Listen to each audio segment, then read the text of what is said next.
My parents skipped my life-saving surgery for my sister's bachelorette weekend, then expected me to attend her wedding. I sued them for $22,000 and got a restraining order against my entire family. I'm writing this from my home office where I've been staring at old family photos for the past hour. I took them down from the wall 3 years ago, but I keep them in a drawer. Not sure why. Maybe proof that it was real once. That I had parents who showed up to things. Before everything fell apart. My name's Lucas. I'm 34.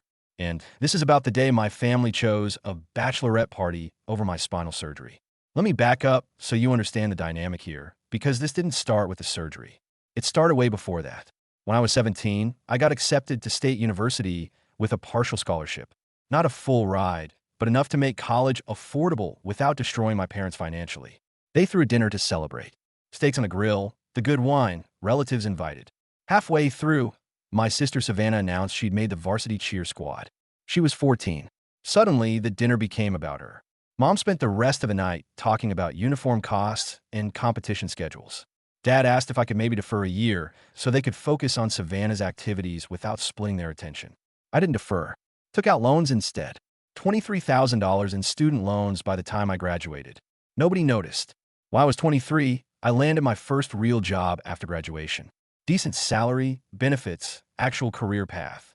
I told my family at Sunday dinner, which was still a thing back then. My brother Connor was there with his girlfriend. Savannah had just gotten engaged at 21. My job announcement lasted maybe 2 minutes before Mom started showing everyone Savannah's ring. Dad said congrats, then asked if I could chip in for the engagement party since I had a real job now. I wrote them a check for $800 I couldn't afford. They spent $1,200 on centerpieces alone. That's how it's always been. I show up. I help out. I write checks. And when I need something, everyone's schedule is suddenly packed. So yeah, I should have seen this coming. 8 months ago, I got hit by a pickup truck. Guy ran a red light, doing 50 in a 25 zone. I ended up with 3 herniated discs and nerve damage that made my left leg go numb half the time. Some days I couldn't feel anything below my knee. Other days, it was just constant burning pain shooting down my spine. Doctors said I needed spinal fusion surgery. 3 vertebrae. Not optional. The surgeon explained that without it, the nerve damage could become permanent. I could lose function in my leg entirely. Surgery got scheduled for June 14th. That wasn't my choice of timing. That's when the specialist had an opening. I've been waiting 4 months already and wasn't about to push it back another 6.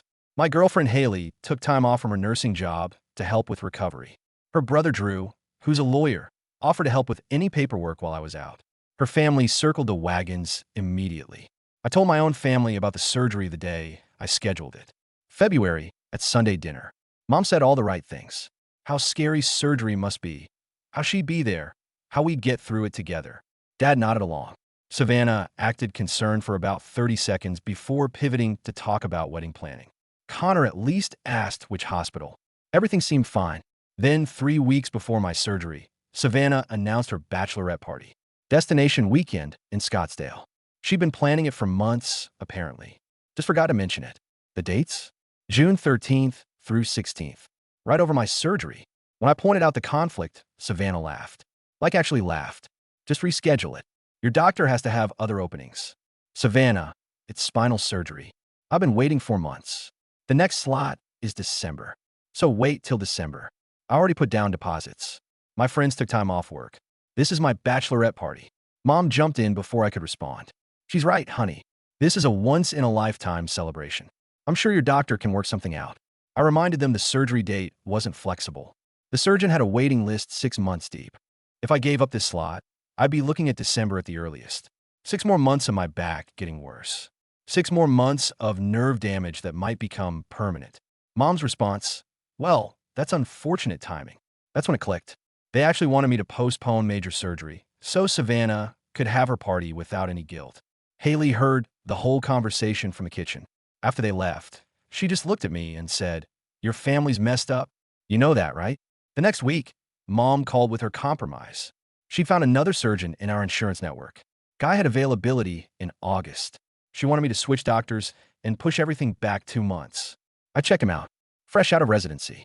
No specialization in spinal fusion. Every review mentioned long wait times and poor communication. I told her no. She didn't take it well. Went into this whole speech about family sacrifice and how I'd understand when I was a parent someday. I was sitting there with shooting pain down my leg, listening to her explain why my surgery should take a back seat to mimosas in Arizona. Dad stayed quiet. That's his thing. He finally spoke up to say he hoped we could all work something out. Translation. He hoped I'd cave so he didn't have to deal with Mom and Savannah being upset. Zavana escalated fast. Started texting me multiple times a day. She was devastated. She'd been dreaming of this party for years. All her friends had arranged time off. The Airbnb was non-refundable. Every excuse except the obvious one. That maybe, just maybe, spinal surgery was more important than getting drunk by a pool. Connor chimed in exactly once. Sent a text saying he had a big client presentation that week anyway, so the timing was bad all around. Meanwhile, Haley's family had the opposite reaction. Her mom started organizing a meal train for after surgery. Her dad offered to drive me to follow-up appointments. Drew said he'd handle any work emergencies that came up. They barely knew me, and they care more about my health than my own parents. That's when I realized I'd been making excuses for my family my whole life. This wasn't new behavior. It was just more obvious. I'd just been too accommodating to push back. Not this time.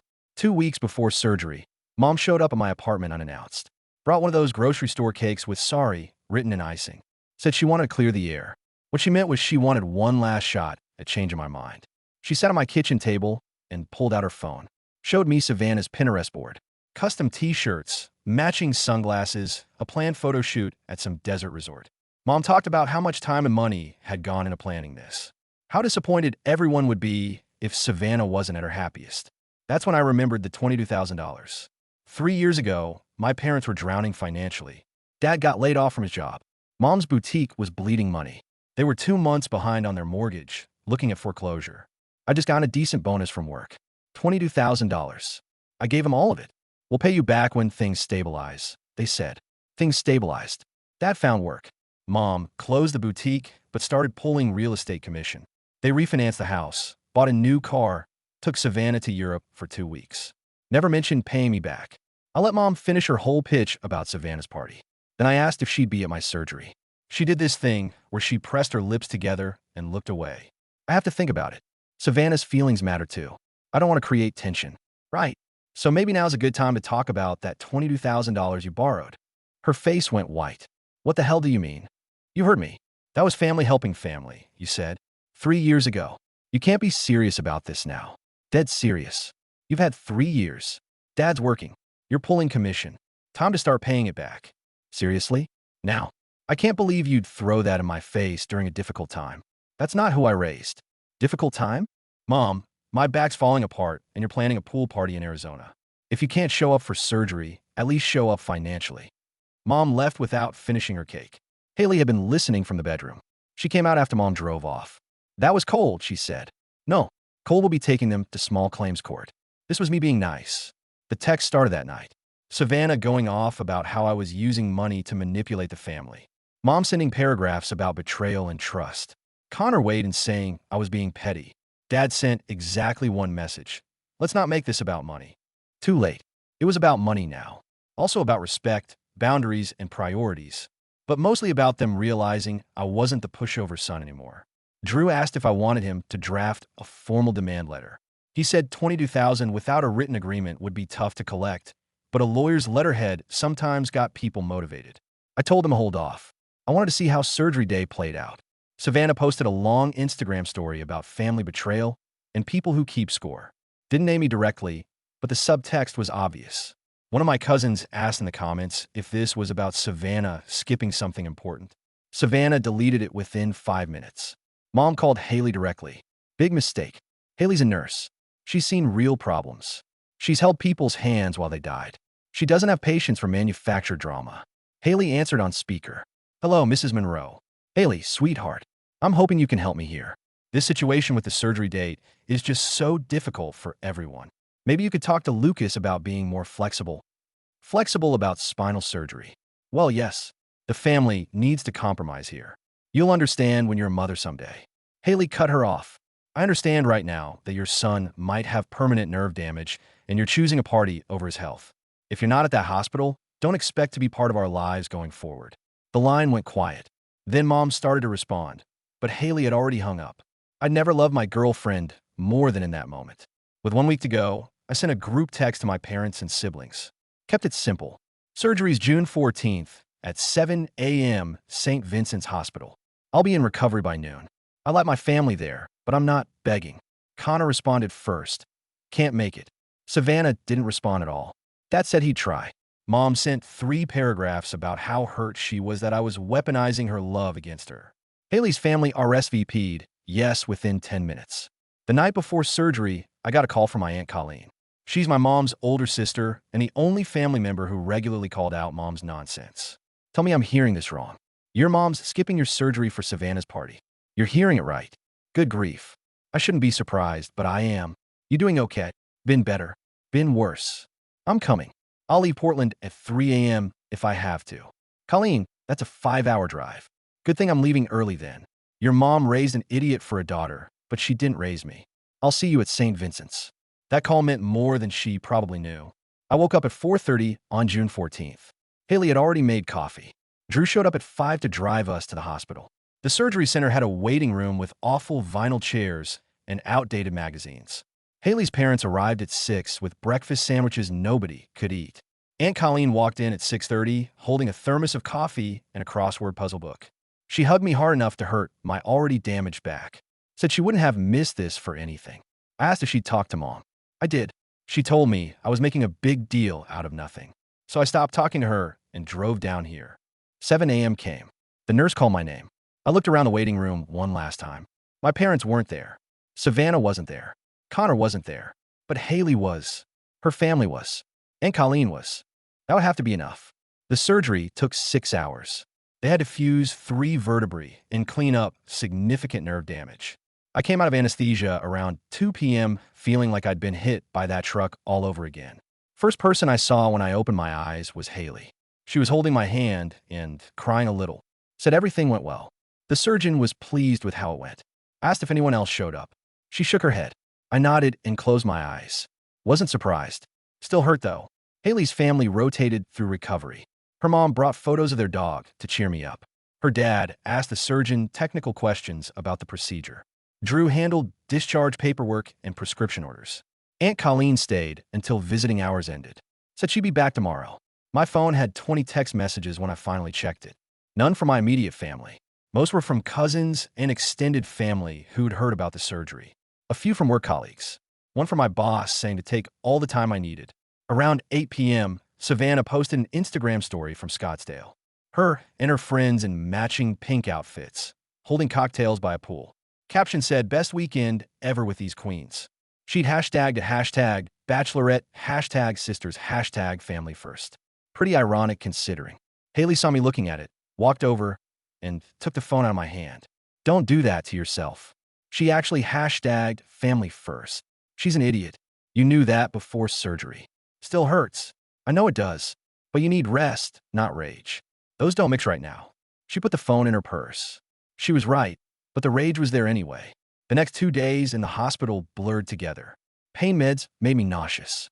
Physical therapy started immediately, and I couldn't walk more than 10 feet without wanting to collapse. Haley stayed overnight both nights. Never complained once. Aunt Colleen came back with food from a Mexican place I loved. We ate tacos and watched trash TV. Day 3, I got discharged. Drew drove me home. Haley had already set up a recovery station in the living room with everything I'd need within arm's reach. My first night home, Dad texted, heard the surgery went well. Glad you're okay. That was it. 2 sentences after a 6-hour spinal fusion. No apology. No explanation for not showing up. Just glad you're okay. Like I'd gotten over a cold. I didn't respond. Savannah got back from Scottsdale on day 4 of my recovery. Posted about 50 photos from the trip. The comments were all variations of, you look amazing, and best bride ever. Mom finally called on day 5. Didn't lead with an apology. Didn't ask how I was feeling. I hope you understand why we couldn't be there. Family obligations are complicated. Savannah needed our support. She needed support drinking by a pool. Don't be cruel. This was her bachelorette party.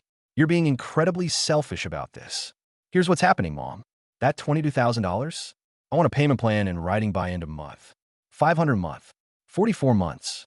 You're using money to manipulate us now? I didn't raise you to. Second thing, don't expect to hear from me for a while. I need to focus on people who actually give a damn. She started crying.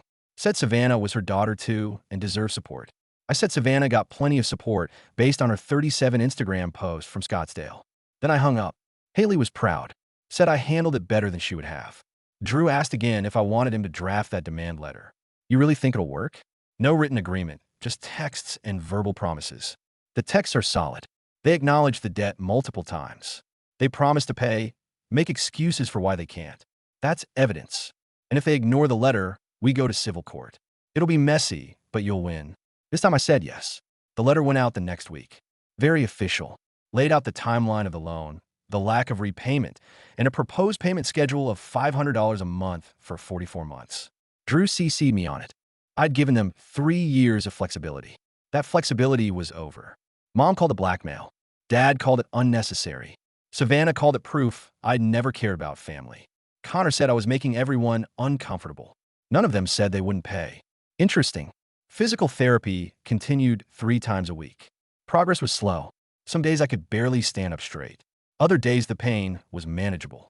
Haley never made me feel weak about it. She just adjusted our plans and kept pushing me forward. Aunt Colleen visited every weekend. Brought food, helped with errands, told stories about Mom from when they were kids that made me realize this behavior wasn't new. 8 weeks post-surgery, I was walking without assistance. 12 weeks, I was driving again. 16 weeks, I was back at work part-time. Through all of it, my parents sent occasional texts asking how I was doing. Never apologized. The $22,000 became the new battle. They'd send $200 one month, skip the next entirely, then send $150 and act like they were going above and beyond. Drew sent follow-up letters. They ignored them. I documented everything. Saved every text, every email, every broken promise. Haley said I should just write it off, cut my losses. But this wasn't about the money anymore. It was about them realizing actions had consequences. For the first time in their lives, I wasn't bending, and they had no idea how to handle it. Haley and I got engaged 4 months after my surgery. We were hiking in the gorge, and I just asked her, "Marry me." She stopped walking. "That's it? That's your proposal? My back works. You stayed through all of it. I'm not waiting for a better moment. So yeah, marry me." She said yes before I finished. We set a date for the following October. Small ceremony, close friends and family. By family, I met her family and Aunt Colleen. My parents weren't invited. Neither was Savannah. Neither was Connor. I found out about Savannah's actual wedding date around the same time. She'd set it for September, 2 weeks before ours. Sent out save the dates that looked expensive. She texted me once about it. Said she'd love to see me there despite everything. Said maybe we could put the past behind us. I didn't respond. Mom tried a different angle. Called Haley directly. Asked if Haley could convince me to reconsider. Played the life's too short and family's forever cards. Haley listened politely. Then she said, "Ma'am, your son asked me to marry him after you skipped his surgery. I'm not convincing him of anything except that he made the right choice cutting you off." The payment situation hadn't improved. They'd sent maybe $2,800 total over 6 months. Drew said we could take them to civil court, but it would be messy. I said let it be messy. He filed the paperwork. That got their attention. Dad called 3 times in one day. Left voicemails talking about how disappointed he was that I'd involved lawyers. How we were family and should handle this privately. How embarrassing this was for everyone. Never once mentioned paying what they owed. Just upset about the embarrassment. The court date got scheduled for November. They'd have to show up and explain to a judge why they'd borrowed $22,000 and paid back less than 15% in 3 years. Drew was confident we'd win. Said the text messages alone proved they acknowledged the debt. Savannah's wedding came and went. I saw photos on social media. Mom posted about 50 pictures with captions about her beautiful daughter and perfect day. Tagged Dad and Connor. Didn't tag me. Our wedding was different. We had 30 people. Aunt Colleen gave a toast that made everyone cry. Haley's dad walked her down the aisle. Drew was my best man. We got married at a state park with mountains in the background. The whole thing cost less than $4,000. Savannah probably spent that on flowers alone. And it was perfect. No family drama. No guilt trips. No wondering if my own mother would show up. Everyone there wanted to be there. That was worth more than any expensive venue. We honeymooned in Montana. Stayed in a cabin with no cell service. Hiked every day. Haley took photos of me actually being able to walk without pain. "This is wild compared to a year ago," she said. She was right. The surgery worked. I'd made the right choice, not postponing. Mom found out about the wedding from Aunt Colleen. Called me 2 days after we got back. "You got married and didn't tell us? You intentionally excluded your family?" You mean the family that skipped my surgery for a party? We explained that Savannah needed support, and now you've gone, and that's funny. She seemed plenty supported in all those Scottsdale photos. You've destroyed any chance we had at fixing this. Your father is devastated. Do you even care? Not particularly. I hung up, blocked her number, blocked Savannah's, blocked Dad's, kept Connor unblocked because he'd barely tried anyway. He never reached out. The civil court hearing was scheduled for November 12th. They tried to get it postponed twice. The judge denied both requests. Drew prepared a timeline of communications. Every text where they acknowledged the debt. Every promise to pay that didn't happen. Every excuse about why this month was difficult. Day of the hearing, my parents showed up 15 minutes late. No Savannah. No Connor. Just Mom and Dad, looking uncomfortable in clothes that didn't quite fit right anymore. The judge reviewed the evidence. Do you dispute owing this money? Dad started to explain. Your Honor, this was family helping family. We didn't think. I asked if you dispute receiving $22,000 from your son. No, but have you paid it back? Mom jumped in. We've made some payments. We're trying. How much exactly? Mom looked at Dad. Neither answered. Drew provided the exact numbers. $2,800 over 3 years, Your Honor. The judge looked at my parents over her glasses. Is there a reason you can't manage $500 a month? Dad started explaining about expenses and Savannah's wedding costing more than expected. The judge's expression said everything. Judgment in favor of the plaintiff. Full amount plus court costs and interest. Payment plan of $650 a month for 3 years. If they miss more than 2 payments, the plaintiff can garnish wages. She noted they'd acknowledged the debt repeatedly in writing and that the payment plan was more than reasonable. Then she moved on to the next case. Mom tried to talk to me outside the courtroom. I walked past her. Drew handed them a copy of the judgment and said, payments start December 1st. We left them standing there. The first payment was late. Due December 1st, showed up December 19th. $450 instead of $650. Drew sent a formal notice. They had until January to make up the difference or I'd file for wage garnishment. Dad called from a number I didn't have blocked. Son, about this month's payment. $450 is better than nothing, right? We're really trying here. The judge said $650, not $450 when you feel like it. You know how tight things are. We're doing our best. Your best was 3 years of broken promises. The judge disagreed with your definition of best. Don't do this. We're family. Tell that to the garnishment order Drew is filing. I hung up. The full $650 showed up 3 days later. January's payment came on time. Full amount. I should have known that meant something was coming. Savannah showed up at my apartment on a Tuesday morning. I work from home 2 days a week. Haley was at the hospital. I was in a meeting on mute when the doorbell rang. Figured it was a delivery. Opened the door, still holding my laptop. She pushed past me into the apartment. Started talking immediately. We need to talk about what you're doing to this family. I set my laptop down. You need to leave. No. You've been hiding behind lawyers and court orders. Mom's a wreck. You sued your own parents over money. How could you? They borrowed $22,000 and paid back $2,800. That's not a family gift. That's theft. Everything's always about you. Your surgery, your money, your precious boundaries. She started walking through the apartment. Opened my fridge. Picked up Haley's textbooks from the coffee table. Playing some kind of power game. Savannah, you have 60 seconds to get out or I'm calling the cops. She laughed. You wouldn't call the cops on your own sister. I pulled out my phone and started dialing. She stared at me for a second. Mumbled something about me being a jerk. Then left, slamming the door hard enough to rattle the frame. Good thing Haley and I had installed a video doorbell after someone broke into our building's parking garage. It had recorded everything. I called Drew. He said to save the doorbell footage. Document everything. If she showed up again, call the police immediately. Don't engage, don't argue. Just document and report. She showed up again 4 days later. This time I wasn't home. Haley was. Savannah rang the doorbell for 10 minutes straight. Haley didn't answer. The doorbell caught the whole thing. Savannah eventually left, but not before yelling through the door about what a terrible person I was and how I destroyed the family. Haley was shaken when I got home. She said we needed to do something before this got worse. Drew agreed. Said Savannah's behavior met the criteria for harassment.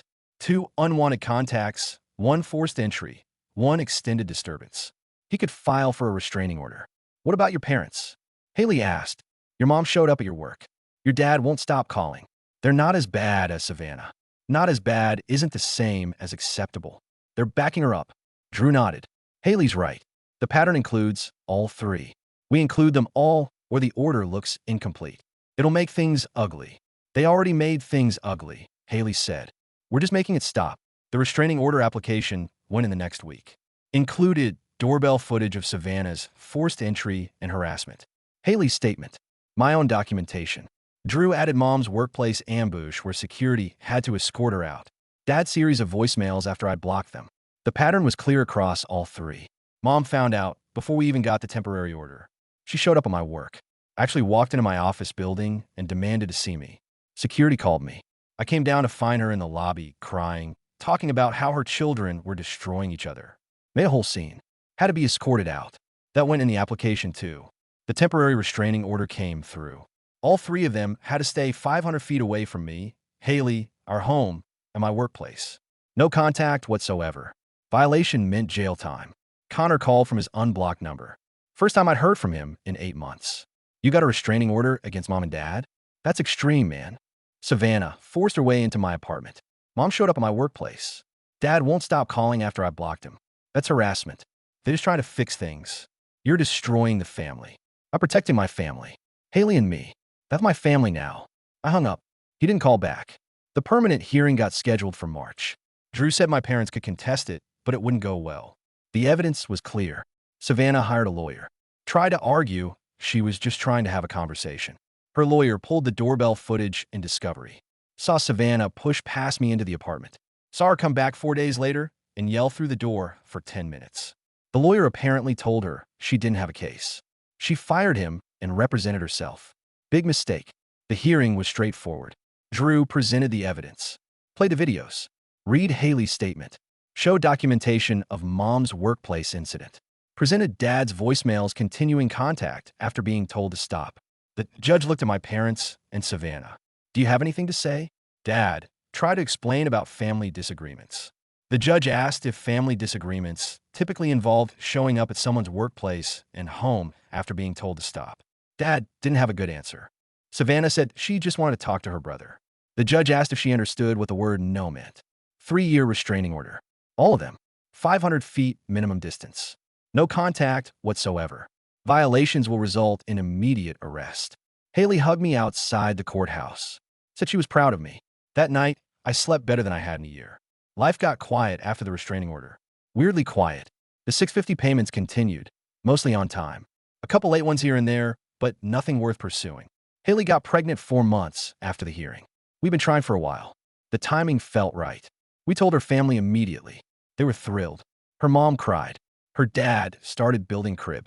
Drew bought baby books before we even confirmed the gender. We didn't tell my family.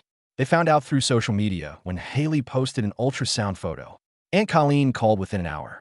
Congratulated us. Said she wanted to be involved in everything. Mom tried to call from block number. Left a voicemail congratulating us and asking if we could please talk. Said she wanted to be part of her grandchild's life. The voicemail was forwarded to Drew. He said to document it, but don't respond. Savannah got divorced around the same time. It got finalized right when Haley was about 6 months along. Heard about it through the cousin grapevine. Apparently, her husband discovered she'd been using their joint credit cards to fund a lifestyle they couldn't afford. He found out when he applied for a car loan and learned they were $40,000 in debt. They'd barely made it past their first anniversary.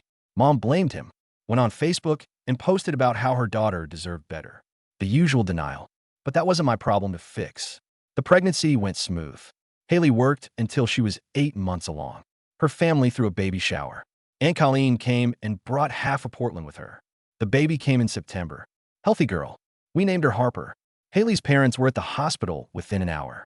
Drew brought coffee and donuts. Aunt Colleen drove down the day after and stayed a week helping out. Mom sent flowers to the hospital. They went to the nurse's station. Figured they could enjoy them instead. When we posted the birth announcement, Mom commented within minutes. So beautiful. Can't wait to meet her. Haley deleted the comment and blocked her. 3 months later, Savannah violated the restraining order. She showed up at Haley's hospital, walked right into maternity ward, started demanding to see Haley. Said she just wanted to meet her niece. Made a scene loud enough that security got called. Haley wasn't even on shift that day. She'd swapped with someone. But Savannah didn't know that. Security reviewed her ID, saw her name match the restraining order on file, called the police. Savannah got arrested in the hospital lobby, booked for violating a court order. Spent the night in jail. Mom paid her bail the next morning. The violation hearing was quick. The judge extended the order to 5 years. Added a note that any future violations would result in criminal charges beyond civil contempt. Mom posted on Facebook about how the justice system was broken, how her daughter was being persecuted for a try to connect with family. Dad stayed quiet. He'd been paying the $650 a month without fail since Savannah's arrest. Harper turned 6 months old, started sleeping through the night. Haley went back to work full-time. We'd found a rhythm. Our little family unit was solid. Aunt Colleen sent a photo of my parents at some family gathering. They looked older. Mom's hair had gone mostly gray. Dad had gained weight. She said they asked about me, about Haley, about Harper. She told them everyone was doing well and left it at that. At Harper's 3rd birthday party was 2 weeks away when Aunt Colleen called with a heads up. Your mom asked me to pass along a message. I told her I wouldn't, but figured you should know she tried. What did she want? She's got some medical thing. Needs a procedure. Minor, but she's playing it up. Wants you to know before her surgery date. Thinks if you hear she's going under the knife, you'll feel guilty and reach out. I almost laughed. She's using surgery as bait. I told her she's delusional if she thinks that'll work. But your mom's convinced the restraining order expiring in 6 months means you'll come around. After we hung up, Haley found me staring at my phone. What's wrong? Mom's having surgery. Some procedure. She sat down next to me. What kind? Doesn't matter. Could be life-threatening or a mole removal. You want to reach out? No, but I keep thinking, what if it's serious? She skipped your spinal fusion for a party. She's had 3 years to apologize. Why consider this? I don't know. Maybe I'm still that kid who wants his mom to show up. You're not keeping Harper from grandmother. You're keeping her from people who can't respect basic boundaries. She was right. 2 days later, Drew called. Said he'd gotten a letter from my parents' lawyer. It outlined Mom's upcoming procedure and expressed hope that medical circumstances might open dialogue. It's a Hail Mary, Drew said. They're trying to manufacture sympathy. What's the procedure? Gallbladder removal. Routine. She'll be home same day. Not life-threatening. I didn't respond. Didn't take the bait that Harper's 3rd birthday party was everything a kid's party should be. Haley's family came. Drew brought his new girlfriend. Aunt Colleen drove down with presents. Everyone who mattered was there. Why parents weren't there. The restraining order was still active. They'd paid off the $20,000 plus court costs and interest 6 months earlier. Financial obligation complete. Mom had her surgery 3 days after Harper's party. Aunt Colleen texted to let me know it went fine. I replied with a thumbs up that I used to wonder if I'd regret cutting them off. If Harper would resent not knowing her grandparents. 3 years later, I've got my answer and no regrets. Don't miss them. Harper's fine. She's got Haley's parents, who show up for every soccer practice and recital. She's got Aunt Colleen, who drives 5 hours each way just to spend weekends with her. She's got Drew and his girlfriend, who treat her like their own niece. She's got a family that shows up. Some people spend their whole lives trying to fix broken family relationships, trying to make people love them the way they deserve. I chose to stop showing up where I wasn't valued. Best decision I ever made. Catch you again soon.